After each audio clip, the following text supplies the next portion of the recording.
Greetings everyone, Audrey here with another bite-sized history lesson on History with Audrey D. Now in today's episode, we are going to be looking at the myths and mythologies of ancient Mesopotamia, as well as taking an overview of the gods and goddesses that were worshipped through these people. If you like History with Audrey D so far, please make sure you're hitting that like and subscribe button. You can also find me on Instagram, TikTok, and Patreon as History with Audrey D as well. Let's go ahead and get into our lesson on the gods, goddesses, and mythologies of ancient Mesopotamia.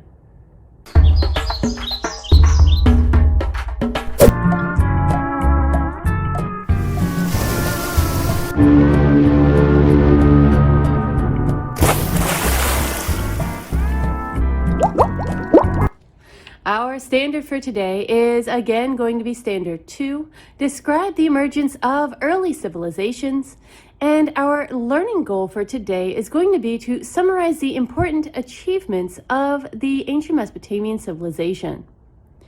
Our learning target for today is going to be identify the 7 characteristics of civilization with a focus on religion. The ancient Mesopotamian religion was transferred from the Sumerians and Akkadians to the Assyrians and Babylonians long before Christianity was invented. We do see that overall it remained primarily the same, except for some of the changes Akkadians made to the names of a few of the gods and a few of the practices that they altered along the way. We see a number of gods, goddesses, and religious beliefs and practices in the Epic of Gilgamesh as well, which I just covered on a few previous episodes. Now, religious practices were documented in cuneiform texts and include rituals, prayers, incantations, lists of gods and goddesses, myths, laments, hymns, and other forms of worship. Mesopotamian religion was part of the culture, the government, and it was thereby integrated into everyday life. Now, the belief in creating written words included magical practice as well. What was written was to believe to be created, and the more specific and artfully written, the more likely it was to be created and come true. Now, this was the belief in the power of the written word. As with many mythologies, ancient Mesopotamian myths are focused on great deeds. The first myth that we're going to look at is Dumuzi's death. Now, Dumuzi is also known as Tammuz in the Akkadian version of the religion. He is known to have his power in fertility and spring. He dreamt of his own death at the hands of a group of deputies from the netherworld, and how he tried to hide himself, but he was betrayed by his friend, after his sister had resisted all attempts to make her reveal where he was. We actually get more of this story in the myth called Inanna's descent. In the myth Inanna's descent, we see how the goddess Inanna, also known as Lady of the Date Clusters, set her heart on ruling the netherworld, and she tried to depose her older sister, the queen of the netherworld, Ereshkigal, also known as Lady of the Great Place. Her attempt failed, and she was killed and changed into a piece of rotting flesh in the netherworld. It took all the ingenuity of Enki, lord of the sweet waters in the earth, to bring Inanna back to life. And even then, she was released only on the condition that she furnish a substitute to take her place. On her return, she found her young husband Dumuzi feasting instead of mourning for her. Inanna was seized with jealousy, and she designated him that substitute. Dumuzi tried to flee the posse of deputies who had accompanied Inanna, and with the help of the sun god Utu, who changed Dumuzi's shape, he managed to escape. He was recaptured and escaped again, and so on until he was finally taken to the netherworld. The fly told his little sister, Inanna, where he was, and she went in to search for him. The myth ends with Inanna rewarding the fly and decreeing that Dumuzi and his little sister could alternate as her substitute, each of them spending half a year in the netherworld, the other half above with the living. It's very likely that myths like this actually have their backgrounds in the fertility cults from ancient Mesopotamia. the disappearance of nature's fertility, and the onset of the dry season or the underground storage of food. We also see this type of fertility myth in a number of other mythologies, including Greek and Roman, which we will cover in later episodes. The next myth we're going to look at is the myth called Enki and the World Order.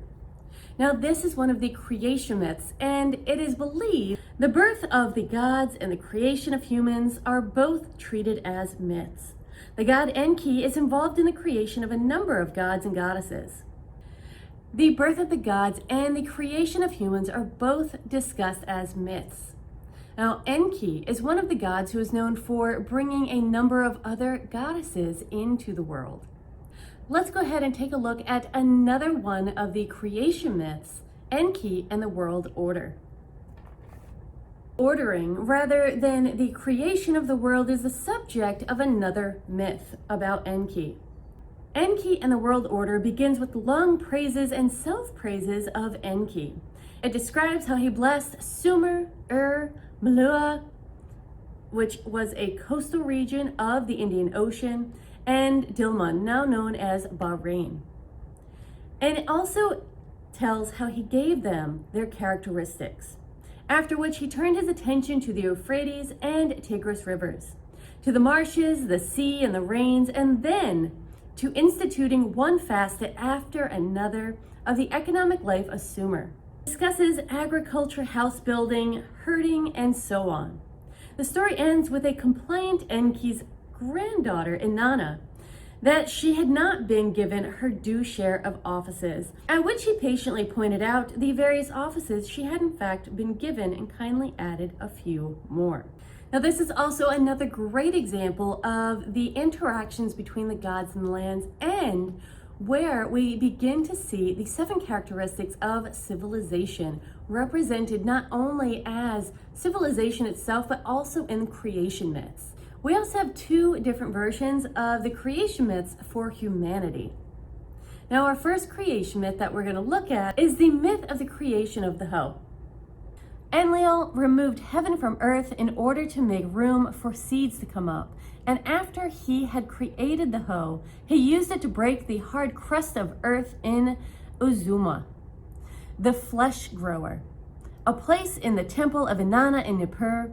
Here, out of the hole made by Enlil's hoe, people grew forth.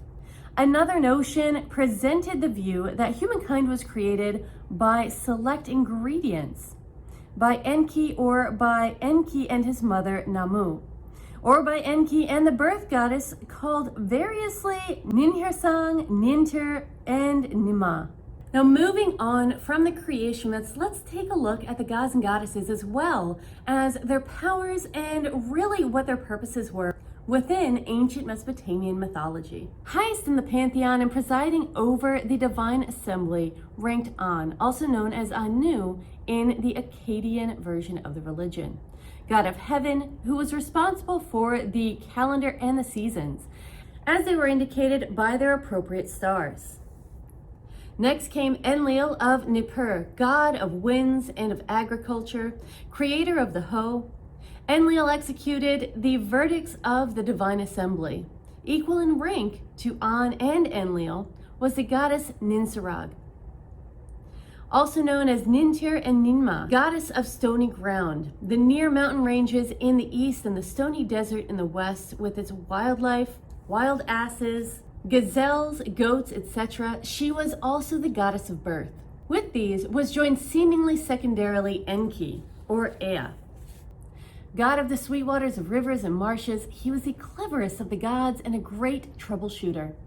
Often appealed to both gods and men, Enlil's sons were the moon god Inanna, or Sin, the god of thunderstorms, floods, and the plow, Ninurta, and the underworld figures of Meslamtea, Ninazu, and Enugi. Sin's sons were the sun god and judge of the gods, Utu, the rain god Ishkur, also known as Adad in Akkadian, and his daughter, the goddess of war, love, and morning and evening star, Inanna, also known in Akkadian as Ishtar. Inanna's ill-fated young husband was the herder god Dumuzi, in Akkadian known as Tammuz. The dread netherworld was ruled by the goddess Ereshkigal and her husband Nergal, a figure closely related to Meslemtea and Ninurta. Demons played very little roles in the myths or lists of Mesopotamian pantheon. Their domain was that of incantations. Mostly, they were depicted as outlaws. That is all that I'm going to be able to cover in today's lesson on ancient Mesopotamian mythology. However, there is much more, and I do encourage you to research if you have any interest in finding out more about ancient Mesopotamian mythologies, as well as the religious practices of that culture. Now, one of the things that I will say is that we did get to cover a decent amount about the gods and goddesses, both in this lesson as well as in the Epic of Gilgamesh.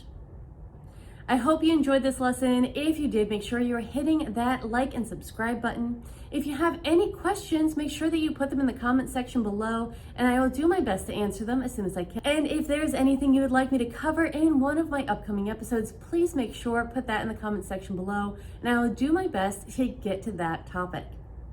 Now, again, thank you so much for watching. Please make sure that you find me on Instagram, TikTok, and Patreon as History with Audrey D. And I will see you in the next lesson.